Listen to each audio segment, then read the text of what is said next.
Olá, muito bom dia, boa tarde ou boa noite. Na aula de hoje a gente vai falar sobre as propriedades coligativas, quais são essas propriedades, o que elas vão influenciar aqui em relação ao solvente, é isso que a gente vai aprender aqui na aula de hoje, e quais são as principais características dessas quatro propriedades coligativas. Então, vamos ao conceito. O conceito de propriedades coligativas fala assim: são as propriedades do solvente que se modificam na presença de um soluto não volátil. Vamos entender aqui essa primeira parte. Então, quais são essas propriedades? São duas delas aqui que a gente vai falar bastante, que são a temperatura de fusão do solvente e a temperatura de ebulição do solvente. Aí nós conhecemos essas características, né? Temperatura de fusão é a temperatura que separa a fase sólida da fase líquida desse solvente. Então, no caso da água, por exemplo, essa temperatura de fusão é de 0 graus Celsius. Então, abaixo de 0 a água vai estar sólida, acima de 0 ela vai estar líquida. E a temperatura de ebulição é de 100 graus Celsius, abaixo de 100 a água está líquida, acima de 100 a água vai estar no estado gasoso. Então, essas são duas propriedades que a gente vai estar abordando aqui, que são a temperatura de fusão e de ebulição. Aí a gente vai ver o que vai acontecer. É aí que entra a propriedade coligativa, tá? O que vai acontecer com essas temperaturas de fusão e ebulição do solvente quando a gente faz aqui a adição de um soluto nesse solvente. Então, por exemplo, eu sei que a temperatura de fusão e ebulição da água é 0,100, só que isso é para água pura. A partir do momento que a gente adiciona um sal, ou adiciona um açúcar, ou adiciona um outro soluto nessa água, nesse solvente, o que vai acontecer com essas temperaturas? Elas aumentam, diminuem, o que vai acontecer com elas? Então é isso que a gente vai ver aqui. Essas são as propriedades coligativas, as propriedades que vão ser alteradas a partir da adição de um soluto não volátil. O que significa não volátil? Volátil é aquilo que evapora com facilidade. Por exemplo, o ácido clorídrico. O ácido clorídrico ele é bastante volátil, tá? Quando a gente vai ao laboratório e tem contato com esse solvente aqui, a gente percebe que ao destampar o frasco de ácido clorídrico, ele evapora com bastante facilidade. Então, isso vale também para acetona. A acetona evapora com muita facilidade também. Que mais? Gasolina. Gasolina também evapora com facilidade. Então, isso são substâncias voláteis. Voláteis evapora com facilidade. Não volátil significa que não evapora com facilidade. Então, nesse caso, a gente está falando de um sal, por exemplo, açúcar, isso daí não evapora com facilidade. Então, a gente classifica como soluto não volátil. Só para a gente entender esse termo aqui, tá? Então, adicionando um soluto não volátil no solvente, o que vai acontecer com a temperatura de fusão e ebulição desse solvente? É isso que a gente vai ver aqui. Então, vai depender não da natureza do soluto. O que é a natureza? Aqui, prosseguindo aqui, tá? E que depende apenas do número de partículas do soluto. O que significa isso? Quando eu falo da alteração da temperatura de fusão e ebulição do solvente, não depende do que eu estou adicionando. Não depende se eu estou adicionando um sal, se estou adicionando um açúcar, se estou adicionando um ácido, uma base. Não depende disso. Depende do quê? Do número de partículas do soluto. Então, quanto mais partículas forem adicionadas, mais as propriedades do solvente se alteram. Então, depende apenas da quantidade de partículas adicionadas do soluto, não depende da natureza. Então, essa é a definição aqui. Espero que você tenha conseguido compreender razoavelmente aí. E vamos aqui listar as propriedades coligativas, que são 4, que é o nome da propriedade relacionada às alterações que o solvente vai sofrer após adicionar aqui um soluto nesse solvente. Então, a primeira propriedade coligativa é a tonoscopia, depois ebulioscopia, depois crioscopia e osmoscopia. Essas são as 4 propriedades coligativas que a gente vai ver aqui na aula em detalhes. Primeiro, conceitos aqui que é é fundamental que a gente saiba para falar da tonoscopia, que é a primeira propriedade. É o conceito de pressão de vapor. O que vem a ser a pressão de vapor? Então vamos entender aqui rapidamente o que vem a ser a pressão de vapor. Então vamos comparar aqui dois solventes. Tem aqui dois solventes, eles estão submetidos aqui à mesma temperatura de 20 graus Celsius. Tem o solvente que é a água e tem o solvente que é o etanol. Ok? Temos aqui dois recipientes com cada solvente. O que vai acontecer com esses líquidos aqui com o passar do tempo? Uma coisa que todo líquido sofre é o processo de evaporação. Isso aqui é natural, todo e qualquer líquido evapora. O que muda é a velocidade com que isso acontece. Alguns líquidos evaporam com mais facilidade, evaporam mais rápido, outros evaporam com mais dificuldade, aí ela evapora de uma forma mais lenta, mas todos evaporam. Então, quando a gente compara água e álcool, por exemplo, quem evapora primeiro aqui? É a água ou é o álcool? Quem é que evapora primeiro? É o álcool, né? Você sabe que o álcool evapora primeiro, evapora mais rapidamente. Então, o que vem a ser a pressão de vapor? Então, se a gente tiver a água aqui num recipiente fechado e o etanol em um recipiente fechado, e aí o líquido está até a metade do recipiente, está até a metade de líquido. Essa parte de cima aqui, que a gente não enxerga nada, né? Mas existe substância aqui. O que é? Aqui no caso fica o vapor desse líquido que está evaporando. Então esse líquido começa a evaporar, então as moléculas de água começam a ficar concentradas nessa região do recipiente na forma de vapor. E o que é a pressão de vapor? É a pressão que esse vapor aqui, o vapor do líquido, vai exercer na parede do recipiente. Então, qual é o raciocínio que você tem que ter aqui?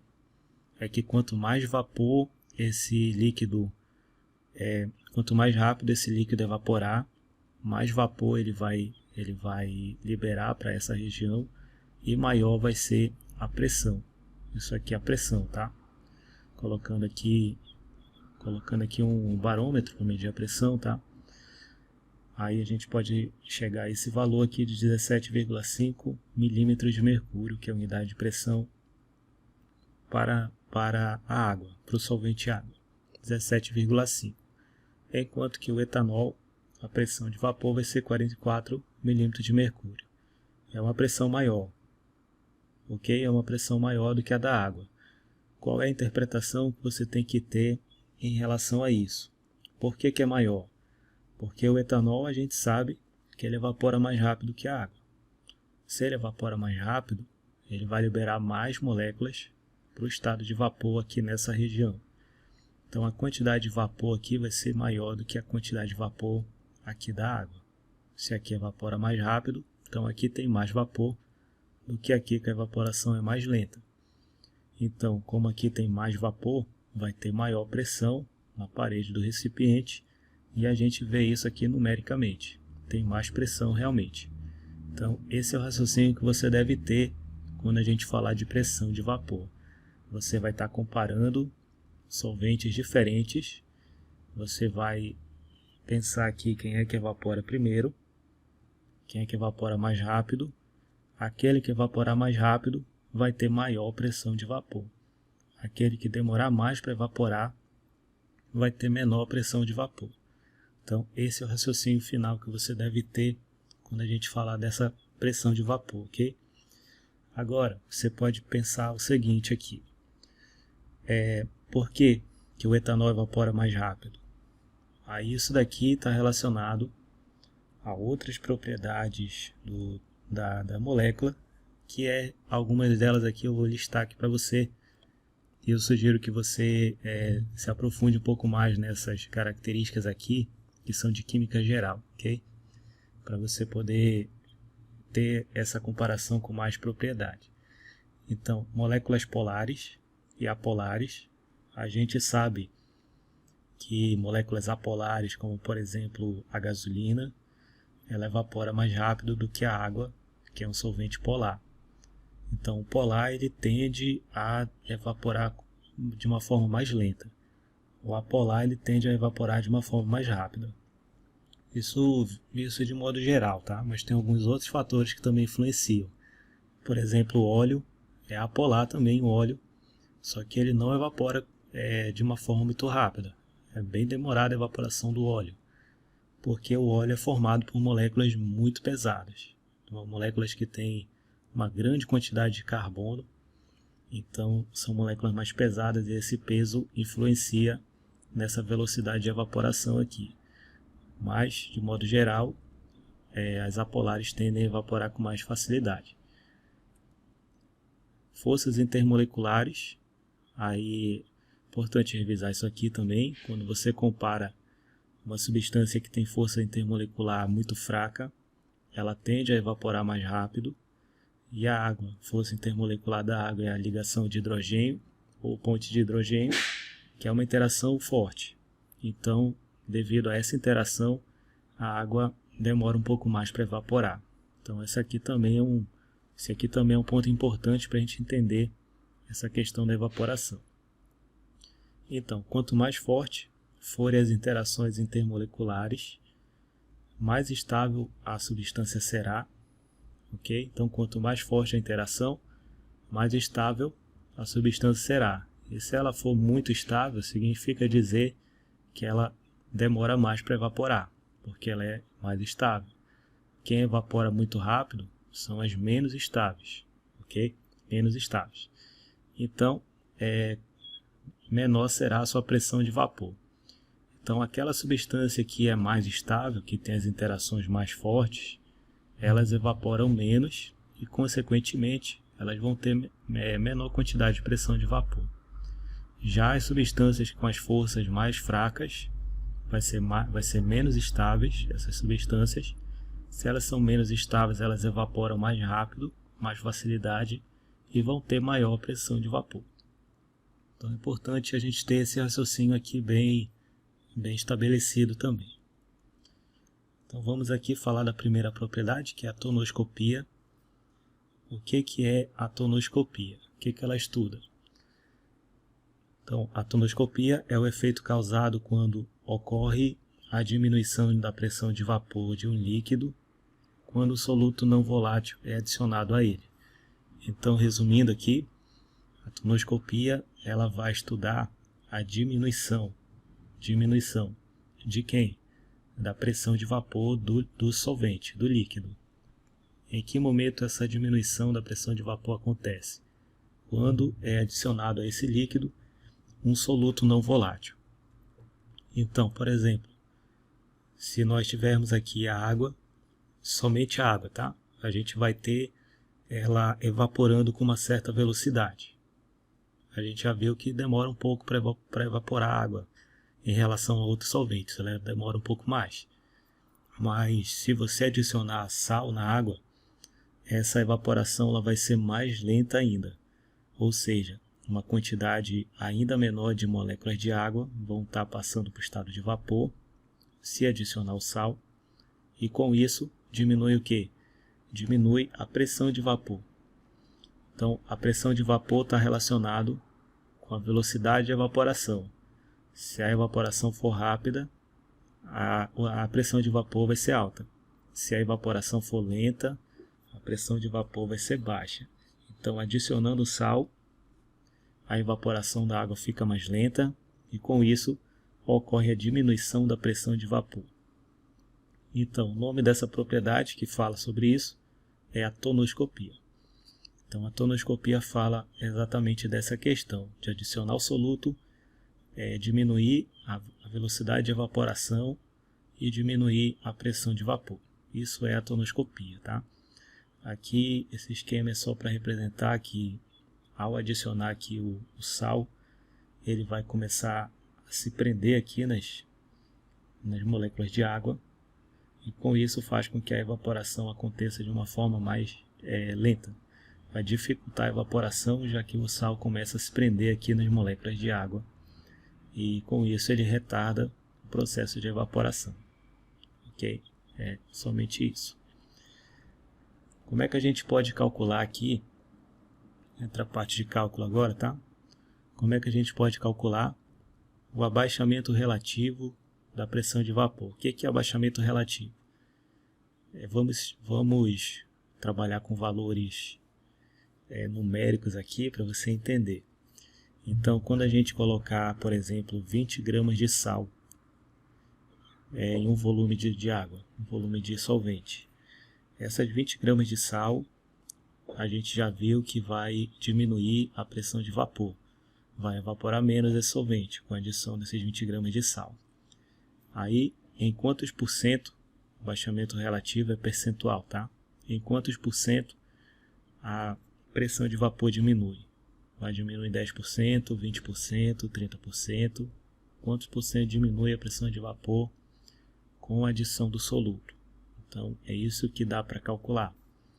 Então, o símbolo desse abaixamento relativo percentual é ΔP sobre P2. Esse aqui é a simbologia, tá? Pode ser calculado por meio da expressão. Então, aqui nós temos a fórmula que faz o cálculo aqui do abaixamento relativo da pressão de vapor. Pode ser calculado por meio desta primeira fórmula ou por meio desta segunda fórmula. Eu vou colocar a legenda aqui. E aí, qual você vai usar nas questões? Aí depende dos dados que a questão fornece.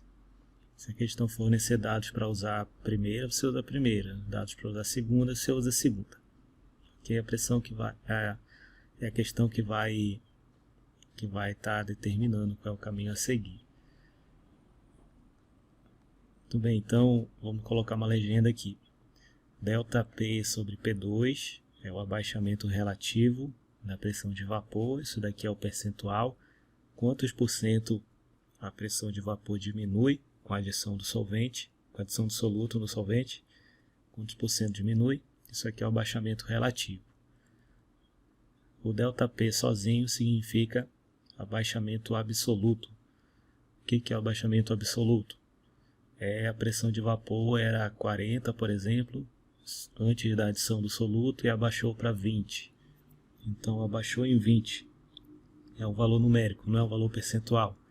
Então, isso daqui é o abaixamento absoluto. O relativo é percentual, o absoluto é um valor sem ser percentual, um valor numérico. P2 é a pressão de vapor do solvente, inicial. Kt é a constante tomoscópica. Esse valor aqui ele vem na questão. Caso você precise usar a primeira fórmula para calcular, a constante deve vir na questão. O M é a concentração molar do solvente, concentração molar. E o I é o fator de Van 't Hoff. Vamos falar um pouco sobre esse fator aqui para a gente entender certinho o que vem a ser isso. Fator de Van 't Hoff. E o X1 aqui na segunda fórmula é a fração molar do soluto, que eu vou explicar mais à frente o que é isso aqui, tá? Então vamos falar aqui primeiro do fator de Van 't Hoff, da letra I, daquela primeira fórmula. O que é o fator de Van 't Hoff? É um fator de correção introduzido em fórmulas que determinam os efeitos coligativos para as soluções que liberem íons. Então vamos comparar aqui duas situações. A primeira situação é adicionando açúcar ao solvente. Adicionando açúcar ao solvente, a sacarose, por exemplo, um açúcar que pode ser a sacarose, que é o C6H12O6, quando dissolvida em água, o número de moléculas colocadas na água é exatamente igual ao número de moléculas dissolvidas. Então, isso aqui acontece com açúcares, mas esse processo aqui é um pouquinho diferente quando a gente fala de sal. Vou já mostrar para você. Então, quando tratar de açúcar, o fator de Van 't Hoff ele vai ser igual a 1. Não esqueça disso. Então, quando se tratar de adição de açúcar, o fator de Van 't Hoff vai ser igual a 1. Então, não precisa ele aparecer aqui na fórmula, já que a gente vai multiplicar por 1 aqui, vai dar no mesmo. Agora, quando for um sal, o que vai mudar aqui? Quando for um sal, esse sal ao ser colocado na água, ele vai gerar uma quantidade maior de cargas Então vamos ver aqui, por exemplo, o cloreto de sódio. Ao ser dissolvido em água, cada mol de cloreto de sódio gera 2 mols de íons. Então vamos entender isso aqui, ó, por meio da equação. Quando a gente adiciona o cloreto de sódio em água, o que vai acontecer? A água faz um processo chamado dissociação. O que é a dissociação? É separar, vai separar bem aqui no meio. Vai separar o sódio, que é a parte positiva do sal, do cloro, que é a parte negativa do sal. Então, ao colocar esse sal aqui na água, a água faz a dissociação, que é a separação desses íons. Separação aqui dessas partes positiva e negativa. Com essa separação aqui, a gente pode visualizar que a proporção vai ser a seguinte. Se eu colocar aqui, por exemplo, 1 mol de cloreto de sódio em água, vai gerar para o meio quantos mols de íons? Vamos ver aqui, ó. A proporção aqui é de 1. Não aparece um número aqui na frente, significa que é 1. Se não aparece um número, você subentende que é 1. Okay? Então aqui vai ser 1. E o número aqui na frente que também não aparece, subentende que seja 1. Então a proporção é de 1 para 1. Significa que se eu colocar 10, vai gerar 10 em A+.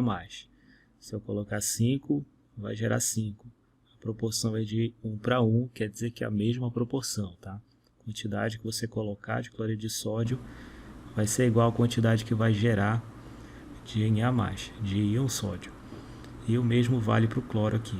Como não aparece, subentende também que seja 1, então é a mesma proporção aqui também. Se colocar 10, vai gerar 10 cloros.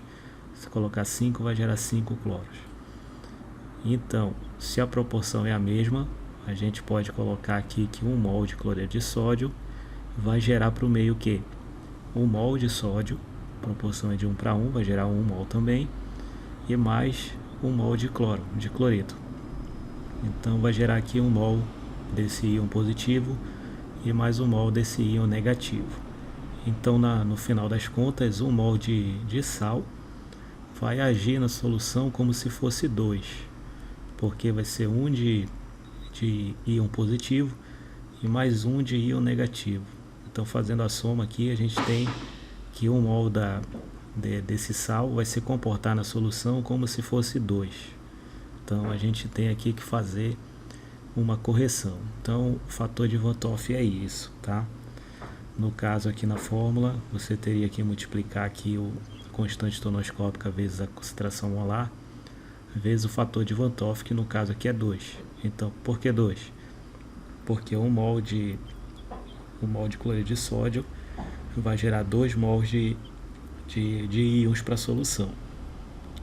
2 mols que é a soma aqui, tá? 1 de sódio mais 1 de cloro. Então o fator de Van 't Hoff vai ser 2. Voltando aqui para o açúcar, para você comparar certinho, isso não acontece com açúcar. Ao colocar isso aqui na água, não vai gerar íons, então a gente não vai ter aquele comparativo lá. A quantidade adicionada vai ser igual à quantidade dissolvida. Então o fator de Van 't Hoff é igual a 1 nesse caso do açúcar. Quando se tratar de um sal, aí você deve fazer aqui a escrita da dissociação para você ter aqui a proporção estequiométrica, proporção do sal em relação à quantidade de íons. Então para o cloreto de sódio a gente tem que a proporção é de 1 para 1 para cada íon aqui, positivo e negativo. Então vai gerar um total de 2. Então o fator de Van 't Hoff vale 2. Então é isso para você saber sobre o fator de Van 't Hoff. Vou falar agora da fração molar, que é da segunda fórmula aqui. Entendemos o que é o fator de Van 't Hoff. Isso aqui não vai ser dado diretamente na questão. Você tem que ter aquele raciocínio lá para saber quanto é que vale o I. Depende do soluto. Depende se ele é um açúcar ou se ele é um sal. O que vem a ser aqui a fração molar, para a gente utilizar aqui a segunda forma. Fração molar, o que vem a ser? Fração molar representado pela letra X. Vamos considerar uma analogia. Imagine que você tem uma cesta de frutas com uma laranja e 4 bananas. A fração de cada fruta em relação ao total é uma parte de cada uma em relação ao todo. 1 mais 4, no caso seria a soma das frutas aqui, 1 mais 4, igual a 5. Assim, a fração em unidade corresponde a cada fruta será. Então, colocando em forma de fração a quantidade de laranja, vai ser 1 laranja para um total de 5 frutas. Então, a fração seria 1/5. E a fração da banana seria 4 bananas para um total de 5 frutas. Então, seria 4/5. Isso aqui a gente aprende no ensino fundamental, né? A questão das frações aqui. Agora a gente vai trazer essa mesma ideia para as soluções, falando da quantidade de soluto em relação à quantidade de total, né? Que é soluto mais solvente. Então, a fração molar é a relação entre a quantidade de matéria em número de mol do soluto ou do solvente e a soma das quantidades de todas as substâncias presentes na solução. Então, o mesmo raciocínio você vai estar utilizando se você quiser saber qual é a fração para o soluto. Vai ser o número de mol do soluto dividido pelo total. O total é soluto mais solvente. Então, a fração molar do soluto, que é representado aqui pelo X1, lembra que esse 1 aqui é de soluto, vai ser igual ao número de mol do soluto, que é o N1, dividido pelo número de mol da solução, que é o número de mol do soluto mais o número de mol do solvente. E se eu quiser representar de outra forma também, é possível, tá? No lugar de colocar N1 mais N2, você pode colocar apenas o N, sem nenhum índice aqui, que aí já está subentendido que você está se referindo ao número de mol da solução. Então você pode destrinchar assim, ou você pode deixar o N sem índice. Ambas as situações aqui passam a mesma informação. Em relação ao solvente, como é que seria? Você vai pegar aqui a fração molar do solvente, seria o número de mol do solvente dividido pelo número de mol da solução, que é soluto mais solvente. Então você pode escrever assim, ou você pode escrever apenas N sem índice aqui. Então X2, que é a fração molar do solvente, pode ser calculada como o número de mol do solvente dividido pelo todo aqui, que é o número de mol da solução. Uma observação importante: quando você for fazer os cálculos aqui da fração molar do soluto e a fração molar do solvente, e você fizer a soma dessas frações, essa soma tem que dar 1, tá? Essa soma tem que dar 1. Isso aqui é meio que uma prova real para ver se você calculou corretamente. Isso aqui não tem como ser diferente, tá? Quando você calcular aqui o X1 e o X2, que são as frações molares, soluto e solvente, a soma dessas frações molares aqui devem ser iguais a 1. Isso aqui é algo constante, tá? Então vamos aqui fazer uma questão para a gente treinar esse cálculo. Certo fabricante de baterias de automóveis produziu um modelo com uma solução que contém 98 gramas de ácido sulfúrico, que é o H2SO4. Esse aqui é o soluto ou solvente? Soluto ou solvente, o ácido sulfúrico. Ele é o soluto, tá? Dissolvido em 162 gramas de água. Como é que eu sei que ele é o soluto? É porque ele está em menor quantidade. Tem 98 gramas dele, enquanto que tem 162 de água. Então a água é o solvente, o ácido sulfúrico é o soluto. Determine as frações molares do ácido e da água nessa solução. Então, e a questão forneceu aqui as massas molares, né, de cada molécula dessa. Isso aqui eu expliquei para você como é que a gente faz para calcular, mas a questão já forneceu aqui, né? Mas se não tivesse fornecido, a massa molar é a soma das massas dos elementos. Você vai pegar a massa do hidrogênio, multiplicar por 2, mais a massa do enxofre, mais a massa do oxigênio vezes 4. Aí fazendo a operação você tem resultado 98. Então, mas a questão já forneceu aqui. Beleza, então como é que eu vou determinar aqui as frações molares do ácido e da água? Para calcular a fração molar eu preciso do número de mol. E eu não tenho ainda o número de mol. O que eu tenho em relação às substâncias aí? Eu tenho aqui do ácido sulfúrico, eu tenho a massa dele e tenho a massa molar. Então, se eu tenho a massa e tenho a massa molar, eu posso calcular o número de mol. Eu vou lembrar aqui que o número de mol é a massa dividido pela massa molar, então eu posso calcular primeiro o número de mol do soluto e do solvente. Depois que eu calcular esse número de mol aí, eu posso calcular a fração molar. E aí eu vou lembrar que a soma das frações molares deve ser igual a 1. A gente vai testar isso aqui.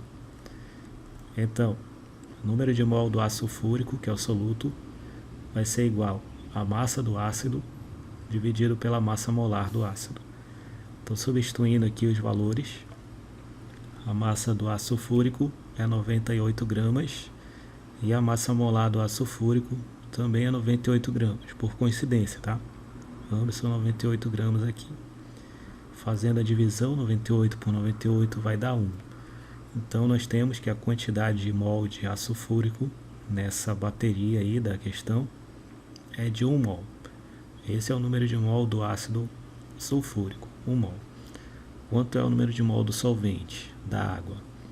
O número de mol da água vai ser o N2, que é o número de mol do solvente, vai ser igual a M2, que é a massa do solvente, dividido pela massa molar do solvente, que é a água. Quanto é a massa de água? A massa de água, 162. Quanto é a massa molar da água? 18 gramas por mol. Então vamos substituir aqui, a massa vai ser 162 dividido por 18. Fazendo o cálculo aqui, nós temos que o número de mol da água é igual a 9. Então 9 é o número de mols da água. A questão não quer o número de mols, tá? A questão quer as frações molares. Para calcular as frações molares é que eu precisei calcular antes o número de mol. Então, tendo o número de mol, vamos agora calcular a fração molar. Nós temos aqui o número de mol do soluto e solvente, o N1 e o N2. Então vamos calcular aqui a fração molar do soluto primeiro, do ácido sulfúrico. Então, o número de mol a fração molar do ácido sulfúrico, do soluto, é igual ao número de mol do soluto dividido pelo número de mol da solução, que é o N1 mais N2. Então vamos substituir aqui. Quanto é o número de mol do ácido? É 1. Quanto é o número de mol da solução, que é a soma aqui? Aqui é 1, que é do soluto, e mais 9 do solvente, que é a água. O número de mol é igual a 9. Então, substituindo esses valores, nós temos 1 dividido por 1 mais 9, que é igual a 1 dividido por 10, que é igual a 0,1. Então, essa é a fração molar do ácido sulfúrico, 0,1. Agora eu vou calcular aqui a fração molar do solvente. Fração molar do solvente, da água. A fração molar da água vai ser o número de mol da água dividido pelo número de mol da solução, que é a soma aqui do soluto mais solvente. Então, substituindo os valores, o número de mol da água vale 9 e o número de mol do soluto vale 1. Então vai ser 9 dividido por 1 mais 9. Aqui é o número de mol do solvente. Então vai ser 9 dividido por 10, que dá 0,9. Então calculei aqui as frações molares do ácido e da água nessa solução. Como é que eu faço para saber se está certo o cálculo? Você vai lembrar lá que a soma das frações molares deve ser igual a 1. Então você tem aqui as frações molares do ácido e da água que a gente calculou. Se você fizer a soma aqui, tem que dar 1, obrigatoriamente tem que dar 1, se não der 1 está errado, tá? O cálculo. Então x1 é igual a 0,1 e o x2 é igual a 0,9. fazendo a soma de fato dá 1. Então tá certo o nosso cálculo aí, tá? Então é dessa forma que você vai trabalhar a questão da fração molar. Vamos a uma outra questão que aborde agora a outra fórmula. Então, uma solução anticongelante contém cerca de 650 gramas de etileno glicol dissolvidos em 1,5 kg de água. Determine o valor percentual da queda de pressão de vapor nessa solução em função da lei de Raoult, sendo que as massas molares da água e do etileno glicol são respectivamente 18 e 62. Então, nessa questão nós temos aqui o solvente, que é a água, 1,5 kg de solvente, e aí foi adicionado o soluto nessa água, que é 650 gramas de etileno glicol. Então, com essa adição aqui, houve uma diminuição da evaporação da água, e com isso houve a diminuição também da pressão de vapor. E aí a questão que é que a gente calcule aqui o valor percentual, ou seja, isso aqui é o abaixamento relativo da pressão de vapor. Vai diminuir em quantos por cento a pressão de vapor da água? Essa é a questão. Então temos aqui as alternativas. Vai baixar quantos por cento com a adição dessa quantidade de soluto? Então, entendido isso aqui, vamos fazer aqui como é que a gente faz para calcular isso. Você tem duas formas de calcular isso, né? Como a gente viu ali nas fórmulas anteriormente.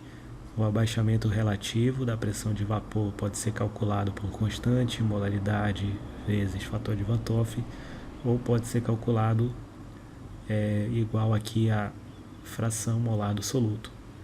Então, qual das duas formas de calcular nós vamos utilizar? Depende dos dados, né, que a questão fornece. Nós temos aqui nessa questão como utilizar a primeira fórmula. Temos a constante tonoscópica, temos a molaridade.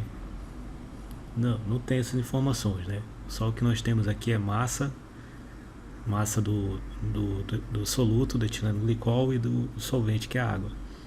Temos a massa e temos as massas molares. Não temos a constante, não temos a molaridade, então não dá para usar a primeira forma. A gente vai usar então a segunda, porque para calcular aqui a fração molar do soluto, a gente usa exatamente esses dados aqui. Então, utilizando essa, vamos aqui tentar resolver.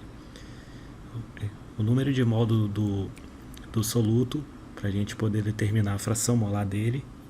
A fração molar dele é igual ao abaixamento relativo, que é a resposta da questão. Então, o número de mol vai ser a massa do soluto dividido pela massa molar do soluto. Então, quanto é a massa do soluto? É a massa do etileno glicol, que vale 650 gramas. Então, essa massa é dividido pela massa molar dele, que vale quanto? Está aqui no final, 62, respectivamente, né? É primeiro a água, depois o etileno glicol. A água vale 18, o etileno glicol vale 62. Então vai ser a massa dele, 650, dividido pela massa molar, que é 62. Fazendo o cálculo aqui, nós temos que o número de mol do soluto vale 10,5 mols de etileno glicol. Muito bem. Para calcular a fração molar, eu preciso também do número de mol do solvente, no caso da água. Então, o número de mol da água vai ser a massa de água dividido pela massa molar da água. A massa de água eu vou utilizar aqui 1.500 gramas, porque para calcular aqui eu tenho que usar a massa em grama. E a massa que foi fornecida aqui na questão é 1,5 kg. Então, devo tirar de quilograma e passar para grama, tá? Para isso a gente multiplica por 1.000. Então, 1,5 kg equivale a 1.500 gramas. Dividido aqui pela massa molar da água. A massa molar vale 18 gramas por mol. Essa é a massa molar da água. Então, dividido por 18. Então, fazendo aqui a divisão, 1.500 por 18, nós vamos ter que existe aqui o número de mol de 83,3 mols de água. Pronto, agora eu já tenho o número de mol da água e do etileno glicol, então, que é o soluto. Então, se eu tenho o número de mol do soluto e solvente, eu posso agora calcular a fração molar do soluto, que vai ser a resposta da questão, né? Então, a fração molar do soluto é igual ao número de mol do soluto dividido pelo número de mol da solução. Então, substituindo aqui os valores, número de mol do soluto vale 10,5, número de mol do soluto 10,5 e número de mol do solvente 83,3. Substituindo os valores, nós vamos ter isso aqui, faz a soma embaixo, 10,5 dividido por 93,8, que dá 0,11. 0,11, para eu transformar isso daí para porcentagem, 0,11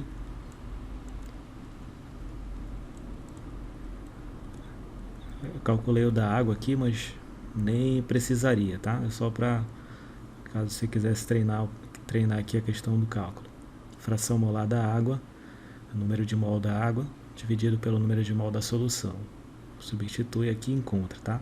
Mas é só do soluto que importa para a gente resolver. Por quê? Porque a gente viu lá na fórmula que o abaixamento relativo é igual à fração molar do soluto, somente do soluto. Então é só esse dado que a gente precisaria. Então, aqui deu 0,11. 0,11, deu uma falha aqui, um veio para baixo, mas é 0,11, tá? 0,11 vezes 100, para você multiplicar, para passar isso aqui para a forma percentual, vai ser igual a 11%. Então, essa é a resposta da questão. Então, só para a gente interpretar certinho aqui, a gente tinha 1,5 kg de água, tínhamos essa massa de solvente, foi adicionado 650 gramas de soluto, que é o etileno glicol, e com isso a água evaporou menos, liberou menos pressão de vapor, e o abaixamento da pressão de vapor foi de 11%, ou seja, a pressão de vapor caiu 11% com a adição desse soluto. Essa é a interpretação do resultado da questão, tá? Então, 11%, letra B de bola, ao adicionar 650 gramas de etileno glicol em 1,5 kg de água, o abaixamento relativo foi de 11%. Vamos à segunda propriedade, que é a ebulioscopia. Então, a ebulioscopia é o aumento do ponto de ebulição de um solvente, de um líquido, quando adicionamos um soluto não volátil.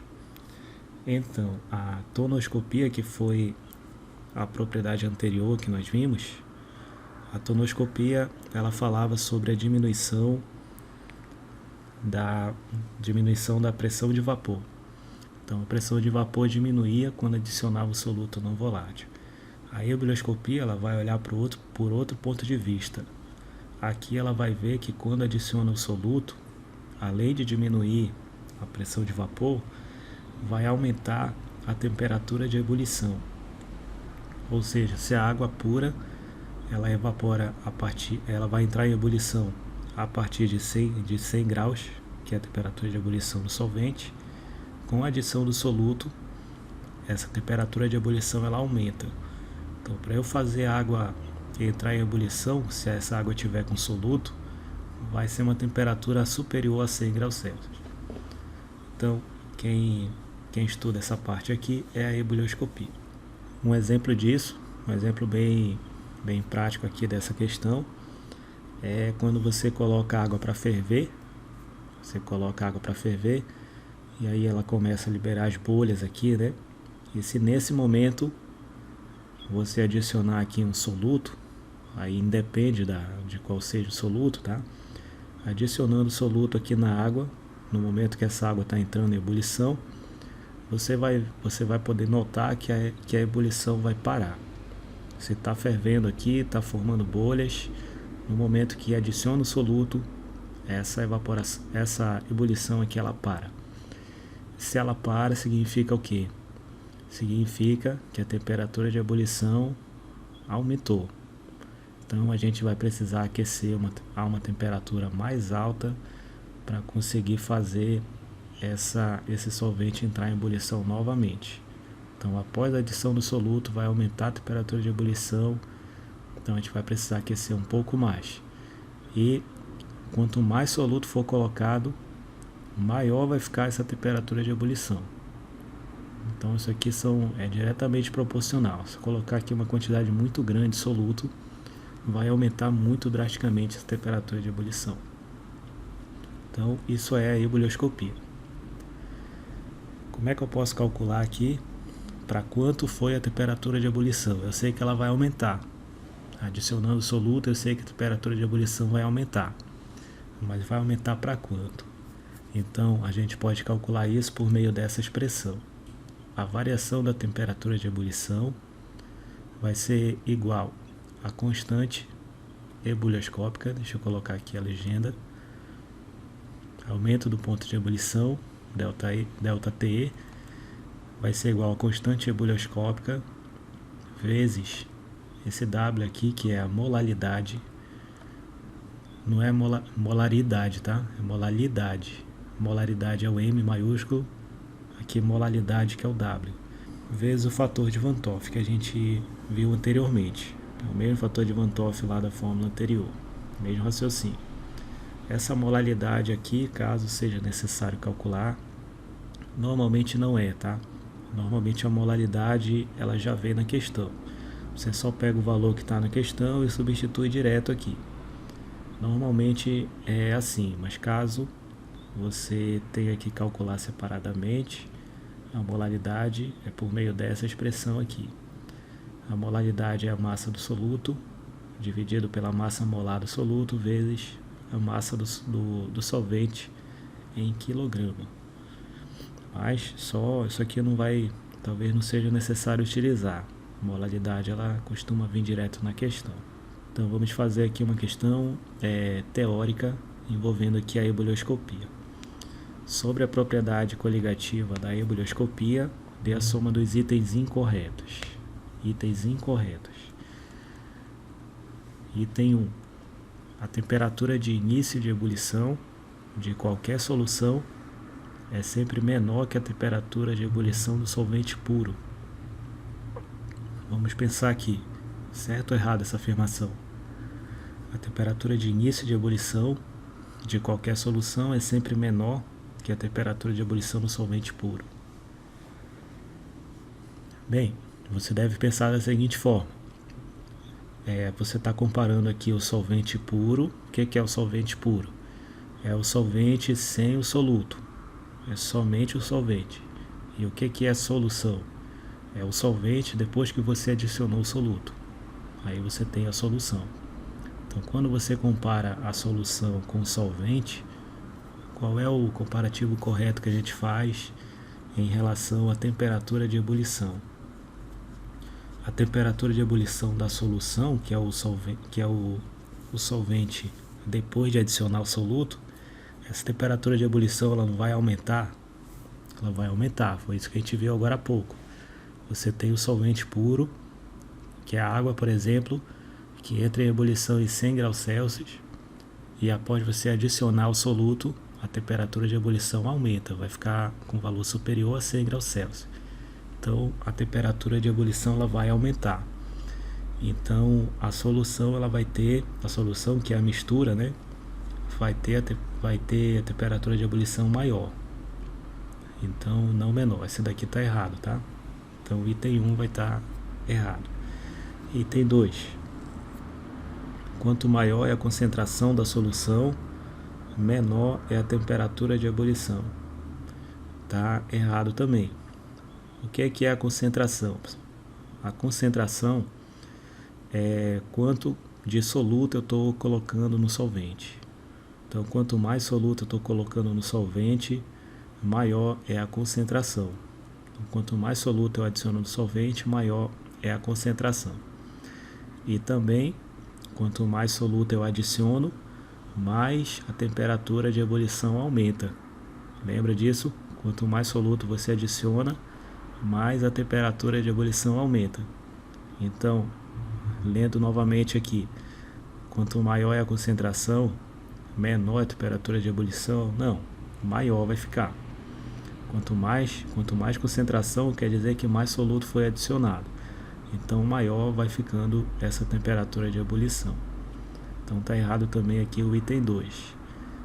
Item 4. A ebulioscopia independe da natureza da substância, mas depende do número de partículas dissolvidas. Tá certo isso aqui. Como eu falei para você, a questão do aumento da temperatura de ebulição do solvente não depende do que você está adicionando. Não depende se você está adicionando um sal, um açúcar, um ácido, uma base. Não depende disso. Todos vão provocar esse aumento da temperatura. O que vai determinar é o número de partículas. Quanto mais partículas, maior vai ficar essa temperatura. Então tá certo aqui o item 4. Item 8.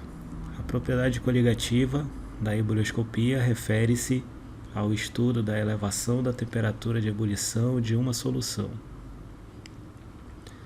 Vamos ler novamente. A propriedade coligativa da ebulioscopia refere-se ao estudo da elevação da temperatura de ebulição. Até aqui está certo, né? A ebulioscopia estuda exatamente isso. O aumento da temperatura de ebulição. Mas é da solução? Não, não é da solução. Está errado isso aqui, tá? O que fala a ebulioscopia? A ebulioscopia fala do aumento da temperatura de ebulição do solvente após a adição do soluto. Então a ebulioscopia fala que após adicionar soluto, a temperatura de ebulição do solvente aumenta. Não é da solução, tá? Tá errado essa parte final aqui. E o item 16, a ebulioscopia é a propriedade coligativa que explica o fato de a água parar de ferver quando adicionamos açúcar a ela. Tá certo isso aqui. Como eu mostrei para você lá na imagem. Se a água estiver entrando em ebulição, já está fervendo, você adiciona açúcar ou adiciona algum outro soluto, ela vai parar de ferver, significa que a temperatura de ebulição aumentou. Exatamente isso.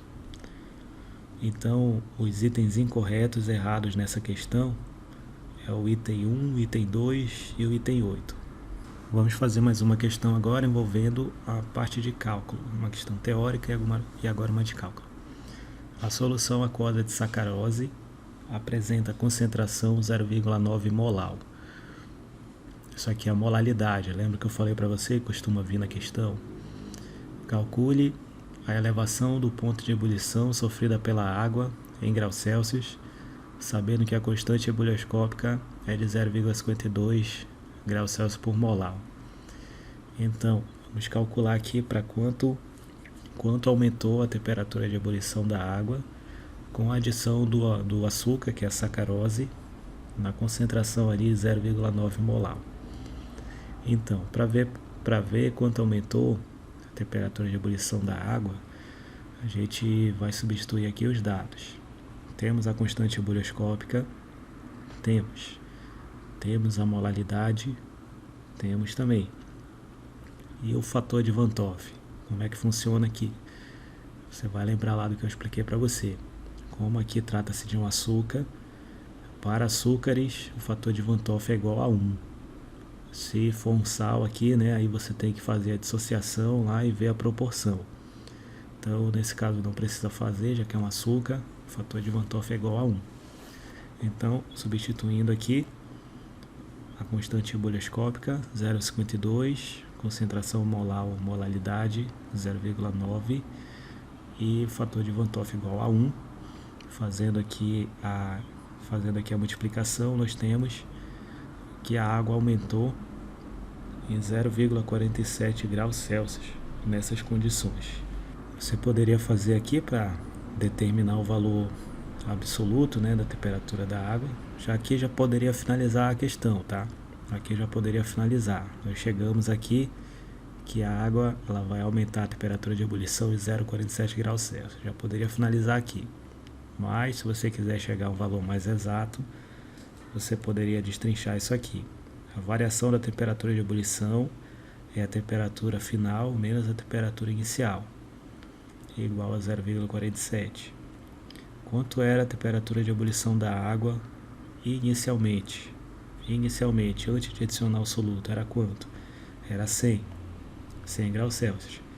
Então, a temperatura final, que é a temperatura após a adição do soluto, vai ser aqui 0,47 mais 100, que vai dar 100,47 graus Celsius. Então, essa é a temperatura de ebulição da água após a adição do açúcar, da sacarose. Aumentou, né? Veio para 100,47. Mas já poderia ter finalizado bem aqui a questão, tá? Então, só para ficar claro aí para você. Espero que você tenha entendido. Essa foi a ebulioscopia. Vamos falar agora da terceira propriedade coligativa, que é a crioscopia. A crioscopia, ela estuda aqui a diminuição do ponto de congelamento de um líquido quando o soluto não volátil é adicionado a ele. Então, a gente já está vendo aqui agora por um terceiro ponto de vista o que vai acontecer com a adição do soluto no solvente. Então, a gente já viu três coisas. As duas primeiras eram que quando adiciona o soluto no solvente, esse solvente evapora menos e com isso diminui a pressão de vapor, que foi a tonoscopia. Depois nós vimos que adicionando o soluto no solvente, outra coisa acontece, que é o aumento da temperatura de ebulição, que foi a ebulioscopia. E agora a gente vai olhar para a temperatura de fusão aqui, que é a terceira propriedade, que é a crioscopia. Então a crioscopia fala que quando adicionar o soluto no solvente, a temperatura de fusão, que é a temperatura de congelamento, ela vai diminuir. Ou seja, por exemplo, a água tem a temperatura de congelamento de 0 graus Celsius. Se for adicionado o soluto na água, a temperatura de congelamento vai diminuir, vai ficar abaixo de 0. É isso que fala aqui a crioscopia. Então, isso é bastante importante para quem vive em regiões frias. Então, já imaginou aqui um carro que está numa cidade que está nevando, a temperatura está abaixo de 0 e o carro precisa de água líquida. Precisa de água líquida para circular aqui no interior do carro. Então, se a temperatura está abaixo de 0, essa água congelaria. Então, para diminuir a temperatura de congelamento da água, para fazer ela demorar mais para congelar, teria que resfriar mais para congelar. Aí no caso são colocados aqui aditivos. O aditivo é o soluto não volátil no caso aqui. Adiciona o aditivo na água, com isso a temperatura de congelamento diminui para que a água permaneça no estado líquido, apesar de estar submetida a uma temperatura abaixo de 0. Então isso aqui é uma aplicação para você ver onde é que isso é utilizado, esse raciocínio aí. A diminuição da temperatura de congelamento pode ser calculada por meio da fórmula. Então, para calcular para quanto foi a temperatura de congelamento, para quanto diminuiu, a gente pode utilizar para isso uma fórmula muito similar aqui das anteriores que nós já vimos. Então, a variação da temperatura de congelamento é igual à constante crioscópica que vem na questão, tá?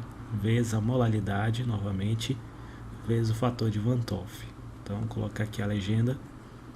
Diminuição do ponto de congelamento, quanto diminui a temperatura de congelamento, constante, molaridade e fator de Van Toff. Lembrando aqui que a molaridade, se você for precisar calcular separadamente, é assim que calcula. Massa de soluto, massa molar vezes massa do solvente em quilograma. Então, vamos fazer uma questão aqui sobre a crioscopia. Por que a adição de certos aditivos na água dos radiadores de carros evita que ocorra o superaquecimento da mesma e também o seu congelamento, quando comparada com a água pura? Então, olha só, uma pergunta bem importante. Você vai analisar duas coisas ao mesmo tempo aqui, nessa pergunta. Adicionando o aditivo na água, o aditivo, falei para você que funciona como soluto não volátil. adicionando o soluto, que é o aditivo, na água, evita o superaquecimento. O que é o superaquecimento, pessoal? Superaquecimento seria a água começar a ferver no carro. Aí o carro começa a superaquecer. Então, para evitar o superaquecimento, o que a gente tem que fazer? A gente tem que aumentar a temperatura de ebulição da água, que aí ela não vai entrar em ebulição em 100 graus Celsius. Vai precisar aquecer mais para a água começar a ferver e superaquecer aqui. Então, para evitar isso aqui, a gente adiciona o aditivo. O aditivo serve para isso também. Então, ele vai aumentar a temperatura de ebulição da água. Importante você ter esse raciocínio. Isso aqui é a ebullioscopia que a gente falou. E também, não são coisas separadas, tá? São coisas concomitantes, acontecem ao mesmo tempo. Além de aumentar a temperatura de ebulição, o que vai acontecer? O congelamento. O que vai acontecer com o congelamento? Com a adição do aditivo, a temperatura de congelamento diminui, tá? Diminui quando comparado com a água pura. A água pura congela em 0 graus Celsius, adicionando o aditivo, ela vai congelar uma temperatura menor do que essa. Então o ponto de congelamento diminui e a temperatura de ebulição aumenta com a adição do aditivo. Então são duas coisas aí para você analisar. Então vamos ver aqui as alternativas. A pergunta é, né, por que a adição dos aditivos evita o superaquecimento e também o congelamento? Por que evita quando comparado com a água pura? Letra A, porque a água mais o aditivo formam uma solução que apresenta pontos de ebulição e difusão maiores que da água pura. Não, está errado isso aqui. Qual é o erro que tem nesse item? Com a adição do aditivo, a temperatura de ebulição aumenta, certo? Aumenta. E a temperatura de fusão, que é a temperatura de congelamento, essa aqui diminui. A temperatura de fusão diminui. Então está dizendo que vão ficar maiores do que da água pura? Não. Só ebulição aumenta, fusão diminui. Letra B. Porque a solução formada, água mais aditivo, apresenta pressão de vapor maior que a água pura. Está errado isso aqui também. Pressão de vapor foi a primeira coisa que a gente viu aí na aula. A pressão de vapor, com a adição do soluto, a pressão de vapor diminui, não fica maior, tá? A pressão de vapor diminui. Por quê? Adicionando soluto, o solvente evapora menos, então a pressão de vapor fica menor. A gente viu isso no começo da aula, tá? Tonoscopia. Então, está dizendo que vai ficar maior, então está errado aqui. Letra C. Porque o aditivo reage com a superfície metálica do radiador. Não tem nada a ver com isso. Letra D. Porque o aditivo diminui a pressão de vapor da solução formada com relação à água. Não, a gente já está certo até aqui, né? A gente viu que com a adição do aditivo, a pressão de vapor diminui em relação à água. Em relação à água pura, a pressão de vapor diminui. Tá certo até aqui, causando um aumento no ponto de ebulição. Tá certo novamente, a temperatura de ebulição aumenta com a adição do aditivo. E uma diminuição do ponto de fusão. Tá certo também. Então essa é a questão certa. Tá tudo certo aqui. Pressão de vapor diminui, temperatura de ebulição aumenta e temperatura de congelamento ou de fusão diminui. Exatamente as três propriedades que nós vimos: tonoscopia, ebullioscopia e crioscopia. E letra E, só para fechar aqui, porque o aditivo diminui a capacidade calorífica da água. Não tem nada a ver com isso. Então essa letra D é a alternativa correta. Então, só para fechar a aula de hoje, vamos falar da quarta e última propriedade coligativa, que é a osmoscopia, ou também chamada de pressão osmótica. Então, essa propriedade, ela fala sobre o fenômeno da osmose. Então, o fenômeno da osmose ocorre quando colocamos um solvente puro em uma solução, ou duas soluções com concentrações diferentes, separados por uma membrana semipermeável e ocorre a passagem de solvente pela membrana no sentido da solução menos concentrada para a mais concentrada. Então, vou colocar uma imagem aqui para a gente entender melhor essa definição. Então, a osmose, o que a gente chama de osmose, pessoal, é isso aqui. Veja uma situação aqui inicial. A gente tem aqui aqui pode ser duas coisas, tá? Pode ser um solvente puro e uma solução, ou duas soluções com concentrações diferentes. Uma solução mais concentrada e uma menos concentrada. Pode ser as duas coisas, tá? Nesse caso aqui nós temos um solvente puro, que é a água, e aqui nós temos a solução, que é a mistura aqui de água com soluto. Muito bem. Esses líquidos aqui, o solvente puro e a solução, eles estão separados por uma membrana semipermeável. Aí o que vai acontecer com o passar do tempo nesse sistema? O que vai acontecer é um movimento natural de passagem do solvente. De onde para onde que o solvente vai aqui? Ele vai no sentido da solução menos concentrada. Quem é a solução menos concentrada? É o solvente puro. Então ele vai sair daqui do solvente puro e vai para a solução mais concentrada, que no caso é essa da direita aqui. Essa aqui é mais concentrada porque é uma solução de fato. Aqui é só um solvente puro, então aqui é menos concentrado. Então a gente vai ver a migração do solvente da menos concentrada para a mais concentrada. Então, com o passar do tempo, a gente vai ter esse sistema representado dessa forma aqui. Veja que o volume de solvente diminui do solvente puro e essa água ela migrou para cá, para o lado da solução mais concentrada. Então, o nome disso é osmose. Tá? Esse daqui é o fenômeno da osmose. Então, a membrana, no caso semipermeável, é semipermeável porque ela permite a passagem apenas do solvente. O solvente que tem partículas menores, eles conseguem passar pela membrana, mas o soluto não passa. Por isso que você não vê o soluto vindo para cá, para o lado do solvente puro. Como a membrana é semipermeável, somente o solvente tem a liberdade de movimentação. E no caso, a tendência aqui é o solvente sair do menos concentrado para o mais concentrado, como a gente vê aqui na imagem.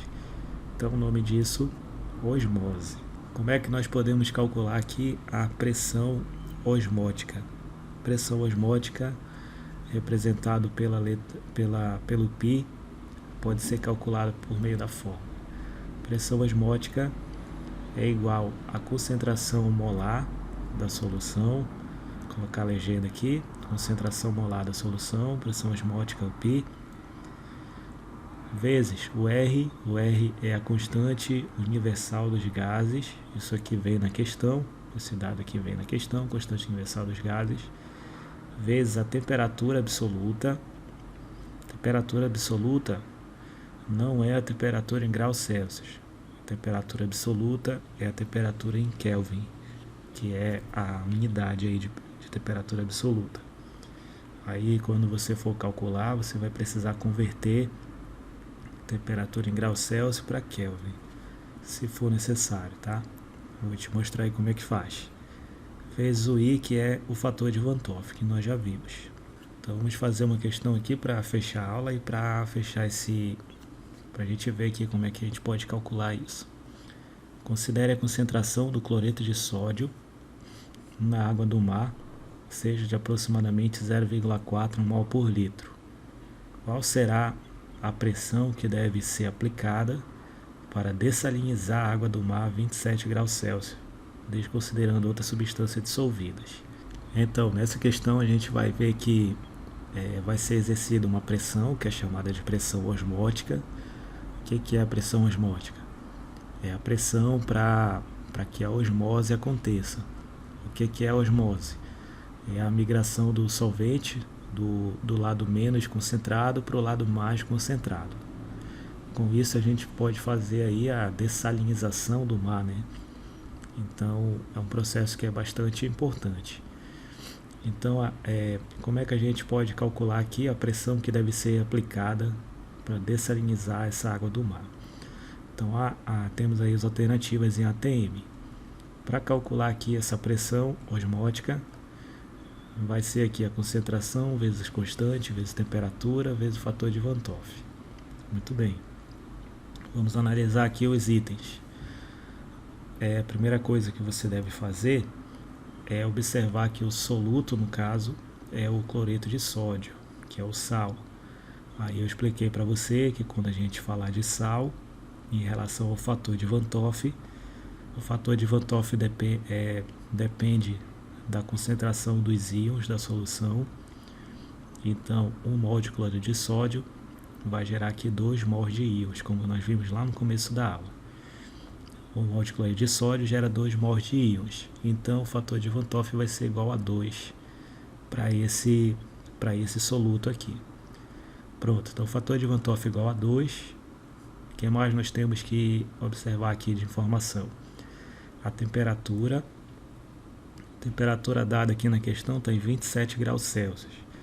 Para calcular, para jogar aqui na fórmula, você deve utilizar a temperatura absoluta. Então você vai pegar aqui os 27 graus Celsius, que é a temperatura da questão, e você vai converter isso aqui para temperatura em Kelvin, temperatura absoluta. Como é que faz para converter? Você vai somar 273,15. Com isso você faz a conversão, tá? Então 27 mais 273,15 vai dar 300,15 Kelvin. Então nós temos aqui a temperatura absoluta correspondente aí aos 27 graus Celsius, 300,15. Então esse é o valor que você vai usar na questão. Muito bem, então substituindo aqui os dados, a concentração molar nós já temos, a questão forneceu aqui 0,4 mol por litro. Isso aqui é a unidade de concentração molar. A constante universal dos gases 0,082, temperatura absoluta, e o fator de Van 't Hoff para o cloreto de sódio, que é 2 mols de íons. Então, substituindo aqui os dados, 0,4 mol por litro, vezes 0,082, constante dos gases, vezes 300,15 Kelvin, que é a temperatura absoluta, vezes 2, que é o fator de Van 't Hoff. Simplificando aqui as unidades, a gente vai simplificar aqui o mol de cima com o mol de baixo, o Kelvin de baixo com o Kelvin de cima, litro de cima com litro de baixo. Então vai sobrar somente o ATM, que vai ser a unidade da pressão. Multiplicando aí 0,4 por 0,082 vezes 300,15 vezes 2, a gente vai ter aqui que a pressão que deve ser exercida é de 19,7 ATM para dessalinizar a água do mar. Muito bem, espero que você tenha entendido, espero que você tenha gostado. Essas foram as 4 propriedades coligativas. Obrigado por ter assistido até aqui e até a próxima aula.